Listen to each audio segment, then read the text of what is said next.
Jumpa lagi dengan saya Kang SM, tentunya di channel Aris Tenan Iki. Di video kali ini saya akan berbagi cerita pendakian saya di Gunung Slamet tahun 2014. Ketika itu kami tersesat, diganggu sosok kerdil, terus bertemu dengan sesosok macan juga. Oke, tak perlu lama-lama lagi, kita langsung masuk ke ceritanya.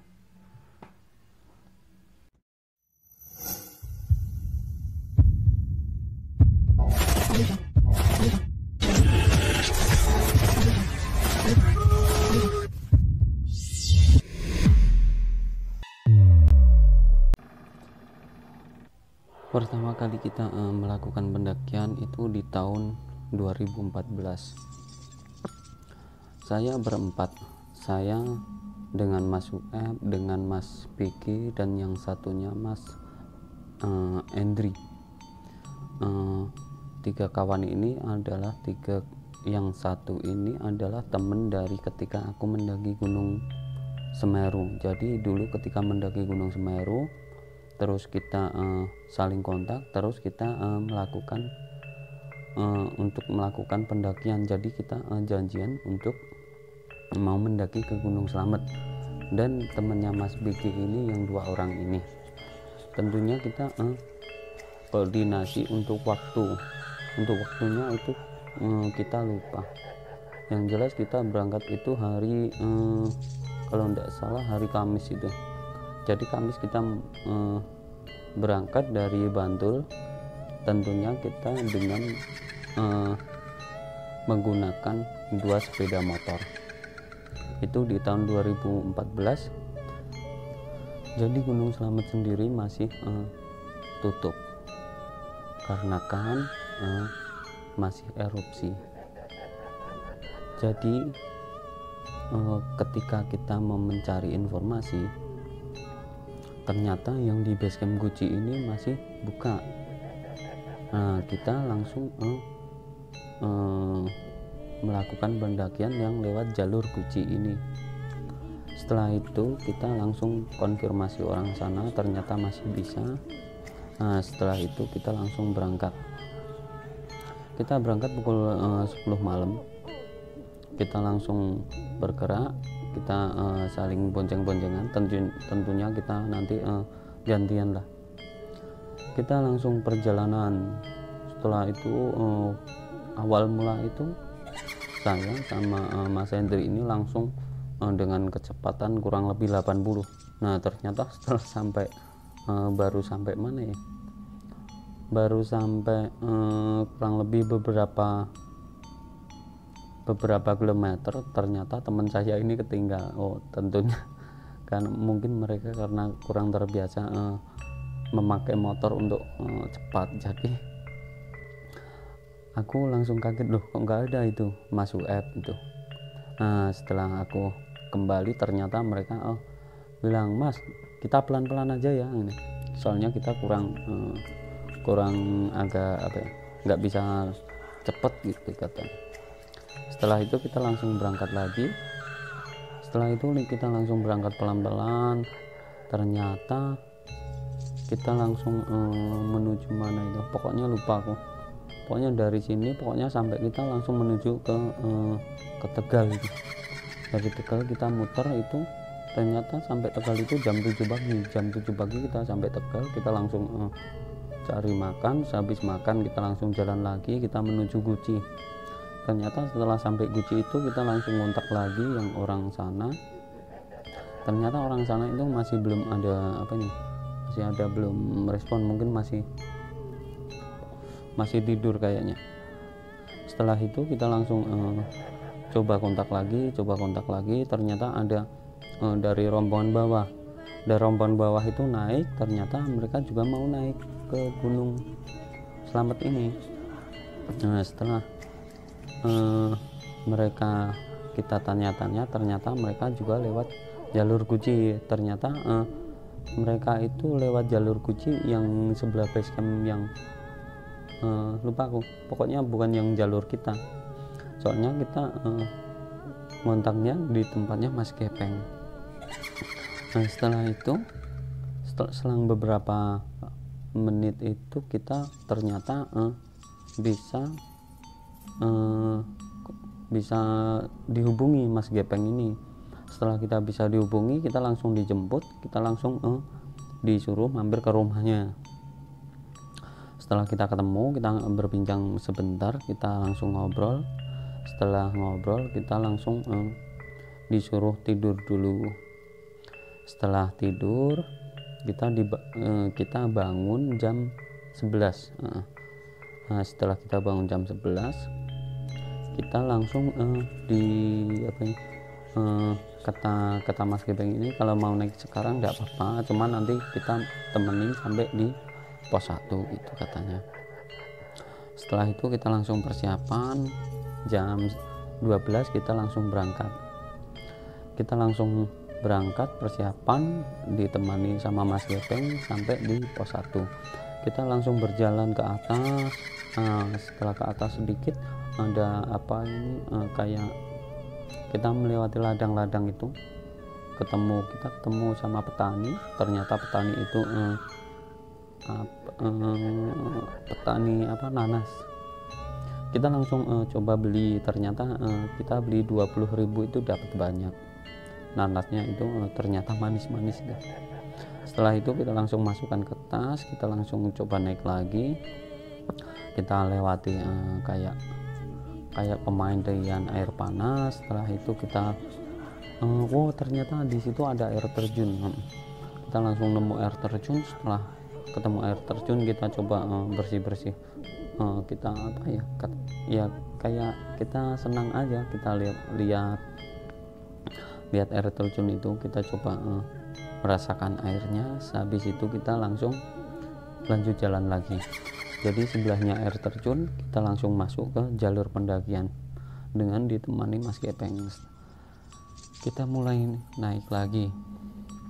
Kita masih ke jalur yang biasa, masih cukup landai, cuman ini agak rimbun. Setelah beberapa, mungkin setengah jam kita lewati jalan, kita langsung menembus kurang lebih sampai sampai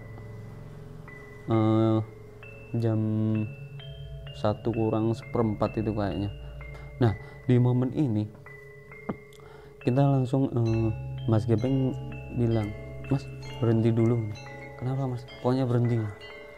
Nah, ternyata pas kita disuruh berhenti, ternyata yang di depan itu ada sosok harimau katanya. Tapi kita semua enggak lihat. Yang Mas Gepeng ini cuman bilang, "Mas, berhenti." "Kenapa?" "Berhenti pokoknya, ada harimau." Nah, ketika Mas Gepeng ini bilang harimau, kita langsung mendengar itu suara auman itu. Auman ini kayak lagi itu sampai 2 kali itu auman itu. Jadi yang saya rasakan itu dengkul itu kayak mau copot itu, dengkul itu. Jadi kita sempet teman saya ini sampai terkencing-kencing ini. Setelah kurang lebih setengah jam kita terpaku, kita cuman mendengar auman. Dan Mas Gepeng sendiri katanya bilang harimau, namun kita tidak melihat. Tapi ya kita tidak bisa menggambarkan itu karena kita juga tidak melihat, hanya cuma mendengar. Setelah itu, setelah setengah jam itu kita baru disuruh, "Mas, kita istirahat dulu di sini," gitu. Sampai setengah jam itu kita istirahat. Mas Gepeng sendiri masih belum cerita. Setelah sehabis itu kita langsung diajak jalan lagi sama Mas Gepeng. "Mas, ayo kita jalan lagi." Kita juga belum berani tanya sama Mas Gepeng, ya kita ngikut aja jalan. Setelah itu kita langsung lanjut jalan. Kita jalan pelan-pelan dengan kondisi mental kita yang sudah drop. Kita langsung jalan mengikuti Mas Gepeng. Setelah beberapa mungkin sekitar kurang lebih setengah jam kita sampai di pos 1. Setelah di pos 1 kita baru diceritain tentang yang kejadian itu. Kata Mas Gepeng itu memang bukan harimau katanya, itu ya yang jelas memang kalau jam-jam segitu memang biasanya ada kayak gitu katanya, dan kita pun dibilang untuk tidak usah takut, yang penting tidak mengganggu aktivitas gitu, yang penting niat kita cuman mendaki. Mungkin itu dicerita dari Mas Gepeng itu. Jadi macan itu ternyata itu bukan sosok macan sungguhan, ternyata itu adalah sosok macan yang penunggu Gunung Slamet. Itu dari Mas Gepeng sendiri yang bilang itu. Setelah itu kita langsung berhenti. Kita di situ kita nggak ngobrol sama sekali karena kita masih dengan suasana yang cukup hening dan suasana yang masih mencekam. Mungkin setelah kurang lebih 10 menit kita langsung diajak Mas Gepeng untuk lanjut menuju ke pos 1. Jadi di tempat itu Mas Gepeng tidak cerita apapun. Kita semua hanya diam.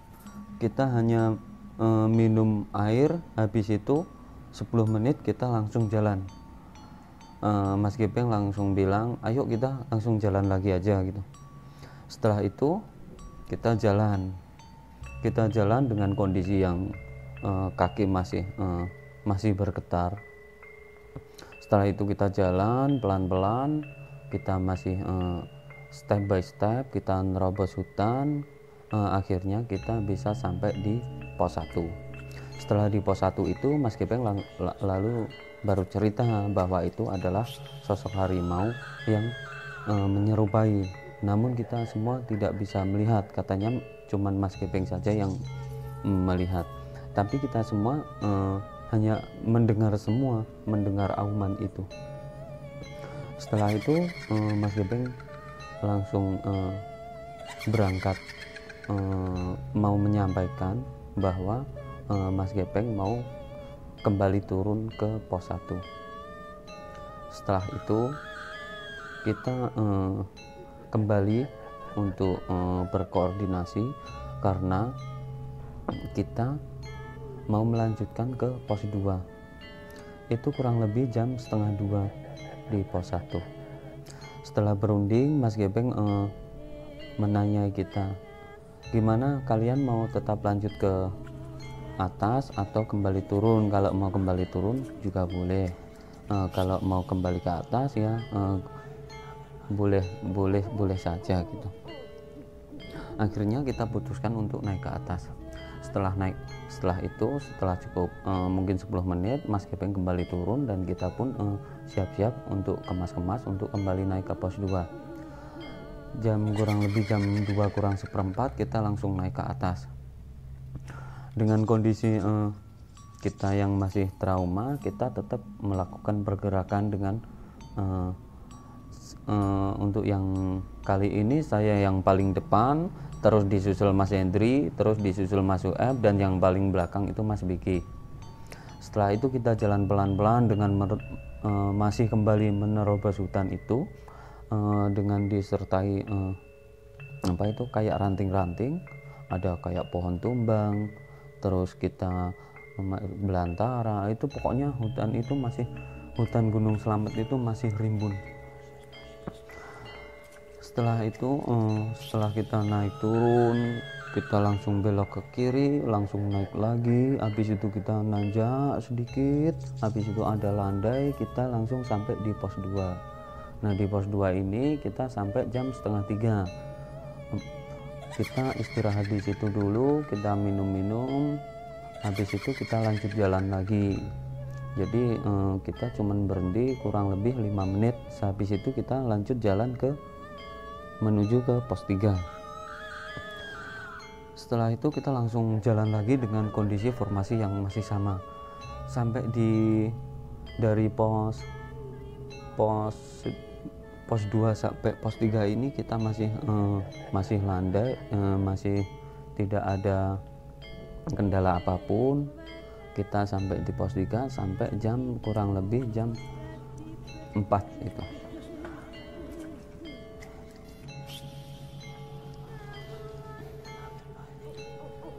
Setelah sampai di pos 3 kita istirahat sebentar, itu kurang lebih jam 4-an ya, jam 4 segitulah.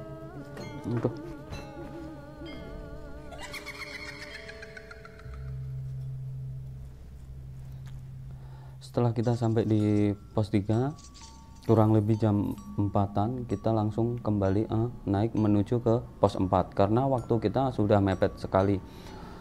Kita masih tetap di posisi yang sama untuk menuju ke pos 4. Saya masih di depan terus sama seperti yang posisi tadi. Kita jalan dan kali ini kita agak kayak apa ya, kayak ada gangguan sedikit. Ini kan setelah kita masuk, setelah dari pos 3 kita langsung naik sedikit, habis itu kita ada tanjakan dikit, habis itu kita langsung masuk ke kayak gua itu.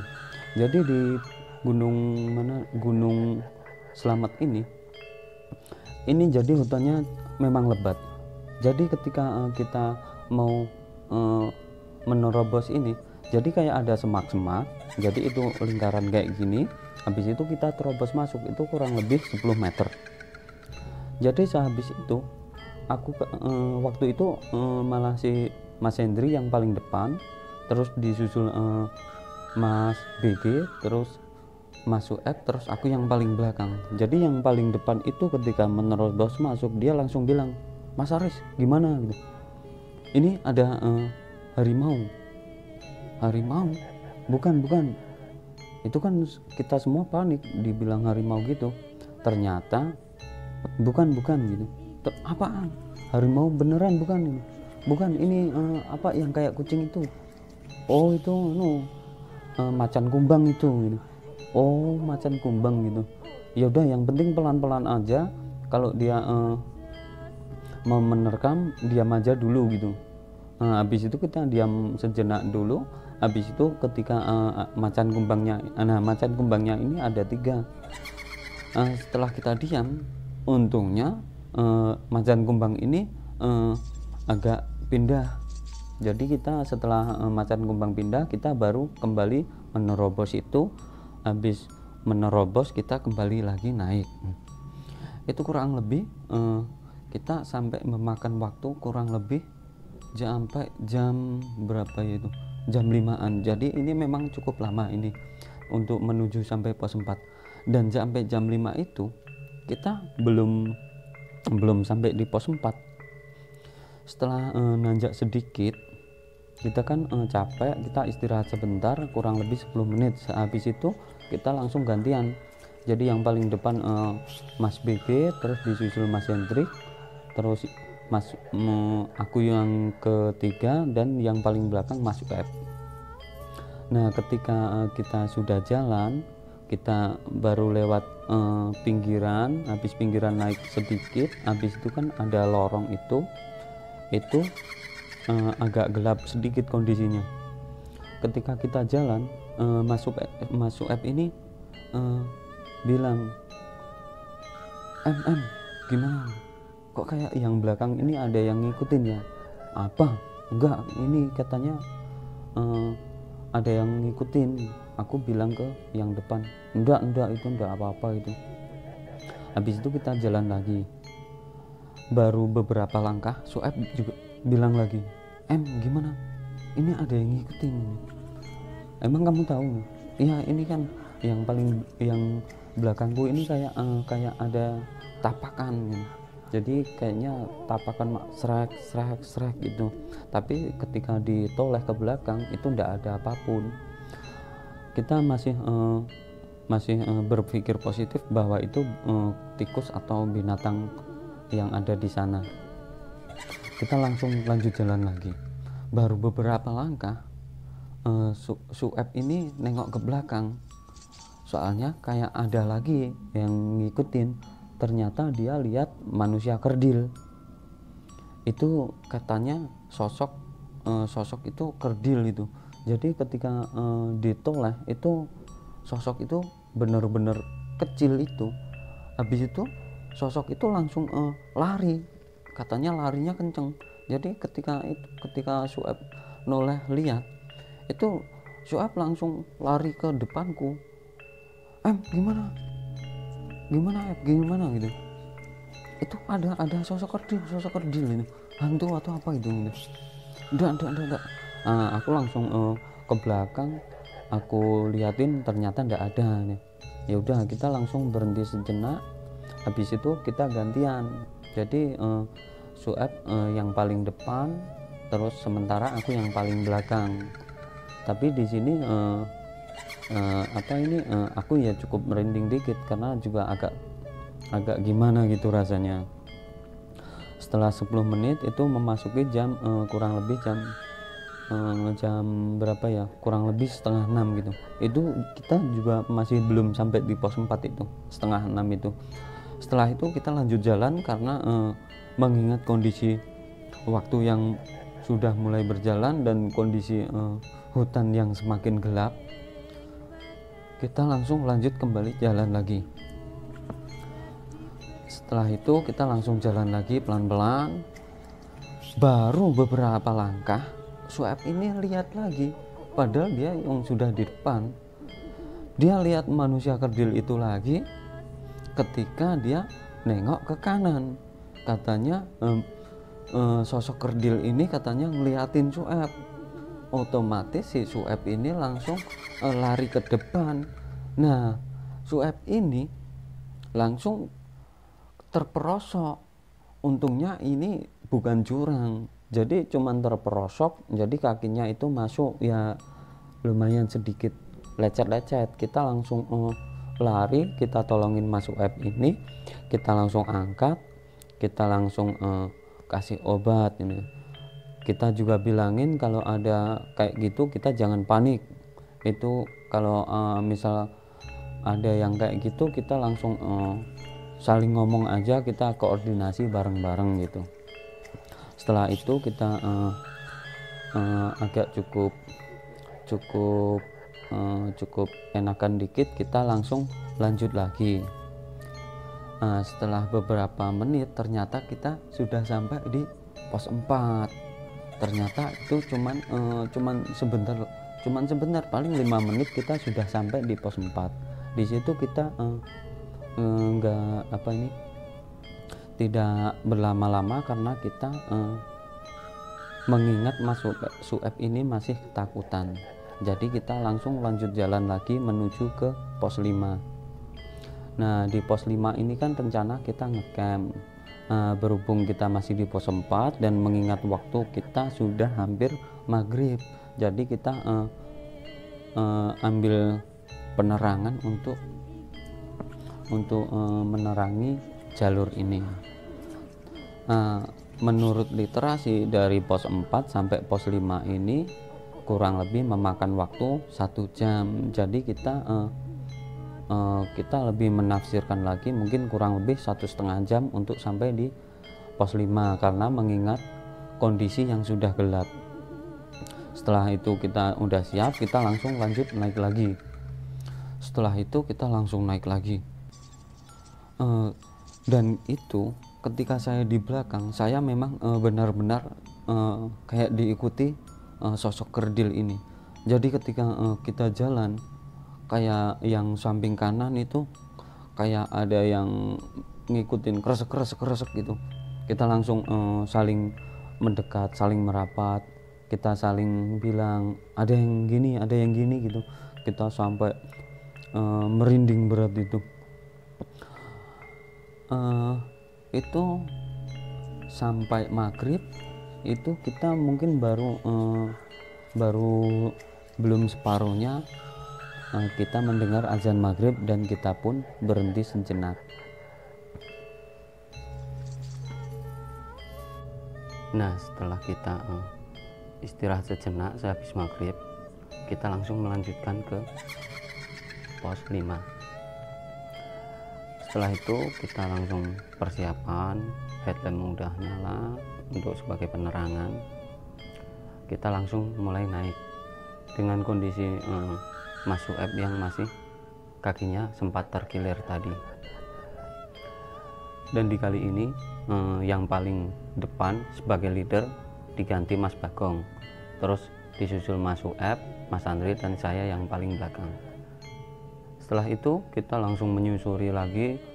Nah, di kondisi ini jalan sudah mulai nanjak, itu pun kita disertai gerimis dan dengan kondisi Gunung Slamet yang rimbun akan hutannya, sungguh benar-benar lebat. Setelah itu kita langsung jalan pelan karena memang energi kita habis. Kita udah jalan sekitar setengah jam, akhirnya kita sampai di pos 5. Nah, di pos 5 ini kita langsung berbagi tugas. Ada yang masak, terus ada yang bangun tenda, itu kita lakukan. Kurang lebih itu jam 7:04. Setelah itu kita selesai memasak, kita selesai membangun tenda, kita mulai istirahat kurang lebih jam 10 malam. Kita memang istirahat di jam segitu karena mengingat kondisi kita yang masih lelah. Di malam itu kita tidak ada kejadian apapun. Untuk kondisi di sana juga tidak terlalu dingin, jadi kita bisa nyenyak tidurnya itu. Di malam itu kita tidak ada gangguan apapun. Terus kita langsung bangun kurang lebih jam 4. Jadi jam 4 subuh itu kita udah bangun untuk mau naik ke puncak Gunung Slamet. Setelah kita melakukan persiapan, kita makan dulu, habis itu kita langsung berdoa dan kita langsung mulai ke puncak. Di sini kami hanya tiga orang ini saja, 4 orang ini saja. Di sana ternyata masih sepi, belum ada pendaki yang naik. Jadi kita putuskan untuk jalannya menuju puncak ini pelan-pelan. Sehabis azan kita langsung mulai jalan ke puncak. Jadi di puncak ini kita dari pos 5 kita ke atas sedikit, mungkin kurang lebih sekitar 50-100 meter kita udah sampai di batas vegetasi. Setelah kita sampai di batas vegetasi, kita langsung mulai nanjak di trek yang berpasir, tapi pasirnya ini bukan pasir seperti Gunung Semeru, ini kayak kerikil-kerikil itu. Jadi ketika kita panjat ini memang harus pelan-pelan. Setelah itu kita langsung mulai naik dengan saya yang sebagai leader karena saya ditunjuk, terus disusul Mas Biki, Mas Endri, dan Mas Sueb yang paling belakang. Kita mulai nanjak terus. Habis nanjak kita langsung sambil pegangan batu. Kita di sini udah semi rock climb karena kita memang harus pakai tangan juga. Setelah cukup lama kita nanjak terus, kita lewatin batu demi setapak, akhirnya kita mulai ke jalur yang agak sampai puncak itu trek pasir, jadi ketika mau diinjak itu merosot. Setelah kurang lebih jam 6:30 akhirnya kita sampai di puncak. Sampai di puncak kita berfoto-foto, kita saling berbagi momen ini, kita makan, kita rokokan. Itu kurang lebih 1 jam kita di atas puncak, dan itu pun dengan kondisi kawah ini dari puncak Guci ini kayak berdekatan, jadi di puncak malah lebih tinggi kawahnya. Itu yang kami ketahui. Setelah cukup lama kita langsung kembali turun. Jadi jam 8:30 kita turun, dan itu karena kabut sudah mulai naik, jadi otomatis kita langsung turun. agar masih lihat jalur. Setelah itu kita langsung persiapan untuk turun, kita langsung mulai packing lagi. Habis itu kita langsung turun. Setelah itu setelah itu kita baru turun dengan sebagai leader si Mas Sueb, karena kakinya sudah terkendala, jadi saya putuskan untuk Mas Sueb yang paling depan karena kita bisa pantau dari belakang gitu. Setelah itu kita jalan-jalan, kita ngikutin trek pasir, habis itu belok ke kanan dikit, itu ngikutin jalur kayak jalur buat air itu, jadi kita lebih enak pijakannya. Nah, setelah beberapa jam, kurang lebih 2 jam, kita itu malah agak geser ke kanan. Jadi ketika itu kita ada kabut. Setelah ada kabut itu kita tidak punya patokan untuk kembali ke pos base camp kita yang di pos 5 itu. Jadi kita ternyata keluar jalur. Nah, di momen itulah kami tersesat. Sebetulnya dari saya, dari Mas Sueb, tentunya dari teman-teman belum merasa kalau kita itu tersesat. Setelah cukup lama, kurang lebih jam 12, ternyata kita masih belum nemu jalur yang mau kita tuju itu. Disinilah kami mulai kebingungan. Kita masih belum yakin kalau kita tersesat, padahal itu jelas-jelas kita sudah tersesat. Setelah itu kita langsung duduk untuk ngobrol, diskusi ini gimana baiknya, karena kita sudah keluar jalur gitu. Dan Mas Begi ini pingnya tetap turun lewat jalur itu, karena kalau mau naik lagi udah fisiknya udah terkuras. Tapi saya pingnya tetap naik lagi. Kita putuskan bareng-bareng, kita nanjak lagi, jadi untuk mencari jalur yang awal.